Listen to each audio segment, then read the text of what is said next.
तो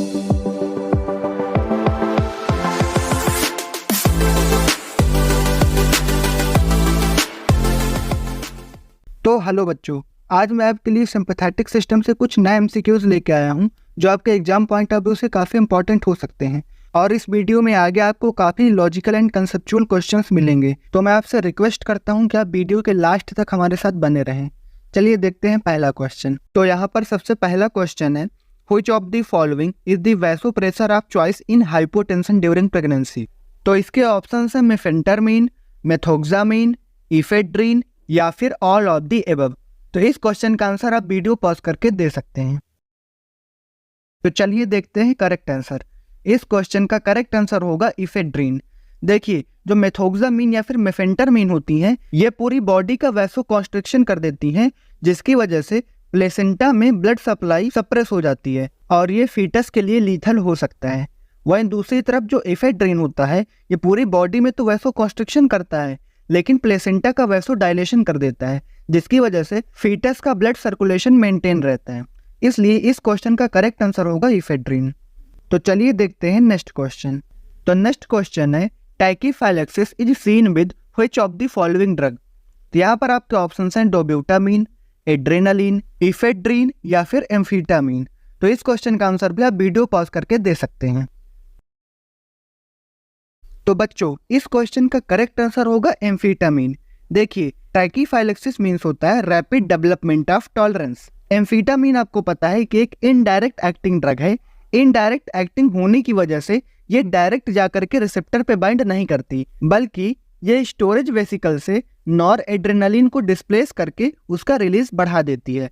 फिर nor adrenaline अपने रिसेप्टर से बाइंड करता है और एक्शन देता है। अब जो आपका स्टोरेज वेसिकल होता है, उसकी कैपेसिटी लिमिटेड होती है और उसमें नॉर एड्रेनालिन का अमाउंट फिक्स होता है।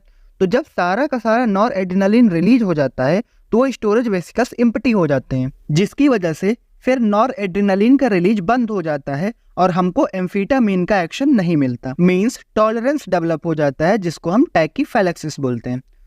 तो बच्चों, आई होप इसका कंसेप्ट भी आपको समझ में आ गया होगा। तो चलिए देखते हैं नेक्स्ट क्वेश्चन। तो यहाँ पर नेक्स्ट क्वेश्चन है, which of the following drug causes चीज रिएक्शन विद माओ इनहिबिटर्स। तो इसके ऑप्शंस हैं डोब्यूटामीन, एड्रेनालिन, इफेड्रीन या फिर टायरामीन। तो इस क्वेश्चन का आंसर भी आप वीडियो पॉज करके दे सकते हैं। तो इस क्वेश्चन का करेक्ट आंसर होगा टायरामीन। देखिए, टायरामीन भी आपकी इनडायरेक्ट एक्टिंग ड्रग है। मींस ये भी आपके नॉर एड्रेनालिन के रिलीज को प्रमोट करके अपना एक्शन दिखाएगी। फिर नॉर एड्रेनालिन अपने रिसेप्टर से बाइंड करेगा, फिर वो हार्ट रेट बढ़ाएगा और आपका वैसो कॉन्स्ट्रिक्शन करेगा। इन दोनों की वजह से बीपी इंक्रीज हो जाएगा और फिर बचे हुए नॉर एड्रेनालिन का मेटाबॉलिज्म हो जाएगा आपके माओ एंजाइम के थ्रू।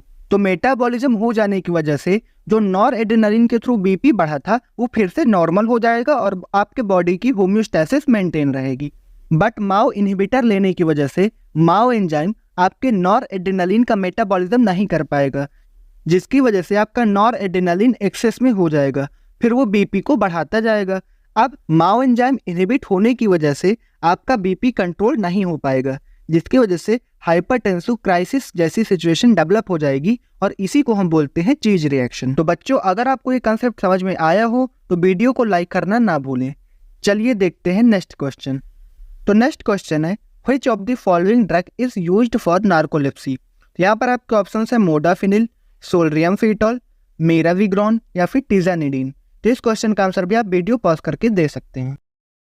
तो बच्चों देखो, नार्कोलेप्सी एक अजीबोगरीब सिचुएशन होती है जिसमें पर्सन रात भर अच्छे से सोने के बावजूद दिन में कहीं भी और कभी भी सो जाता है। ये स्लीप ड्यूरेशन उसका कुछ सेकंड से लेकर के कुछ मिनट तक का हो सकता है, बट इस टाइम उसको काफी स्लीपीनेस सा फील होता है। अगर बात करें इसमें यूज होने वाली ड्रग की, तो देखिए यहाँ पर आपकी इस ऑप्शन में से दो ड्रग यूज होती है। एक होता है आपका सोल्रियमफिटोल और दूसरा होता है मोडाफिनिल।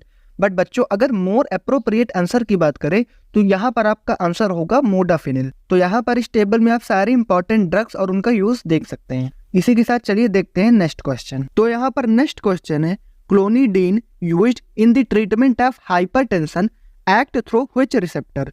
तो इसके ऑप्शंस हैं alpha 1 agonist, alpha 1 antagonist, alpha 2 agonist या फिर अल्फा 2 एंटागोनिस्ट। तो इस क्वेश्चन का आंसर भी आप वीडियो पॉज करके दे सकते हैं।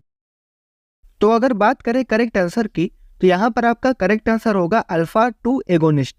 देखिए हमने पहले ही पढ़ा था कि अल्फा 2 आपका ऑटो रिसेप्टर होता है और ऑटो रिसेप्टर के एक्टिवेट होने से वो आपके नॉर एड्रेनालिन की रिलीज को डिक्रीज कर देगा। अब अगर नॉर एड्रेनालिन का रिलीज नहीं होगा तो हमको सिंपैथेटिक एक्शन नहीं मिलेंगे, और सिंपैथेटिक एक्शन मीन्स क्या होता है, आपका बीपी बढ़ना। मीन्स अगर सिंपैथेटिक एक्शन नहीं मिलेंगे तो आपका बीपी ऑटोमेटिक डिक्रीज हो जाएगा। यहाँ पर इस फिगर में आप क्लोनिडीन का पूरा मैकेनिज्म ऑफ एक्शन देख सकते हैं। क्लोनिडीन आपकी सेंट्रल सिंपैथोलाइटिक ड्रग होती है। ये अल्फा 2 रिसेप्टर से जब बाइंड करती है तो एक तरफ तो अल्फा 2 रिसेप्टर के एक्टिवेशन की वजह से आपके नॉर एड्रेनालिन का रिलीज डिक्रीज हो जाता है, और दूसरी साइड आपकी वैगल फायरिंग स्टार्ट हो जाती है। मीन्स एसिटाइल कोलिन का लेवल बढ़ जाता है। फिर एसिटाइल कोलिन की वजह से आपका हार्ट रेट डिक्रीज कर जाता है, और उधर नॉर एड्रेनालिन का लेवल डिक्रीज होने की वजह से आपका हार्ट रेट तो डिक्रीज करता ही है, साथ ही साथ वैसोडाइलेशन भी हो जाता है, जिसकी वजह से आपका बीपी डिक्रीज हो जाता है। इसीलिए clonidine as a central sympatholytic drug use होती है। तो बच्चों इस वीडियो में यहीं तक। आप हमारे पिछले वीडियोस भी चेकआउट कर सकते हैं, उनकी लिंक आपको इसी वीडियो के डिस्क्रिप्शन बॉक्स में या फिर हमारे चैनल की प्लेलिस्ट में मिल जाएगी। तो चलिए मिलते हैं नेक्स्ट वीडियो में।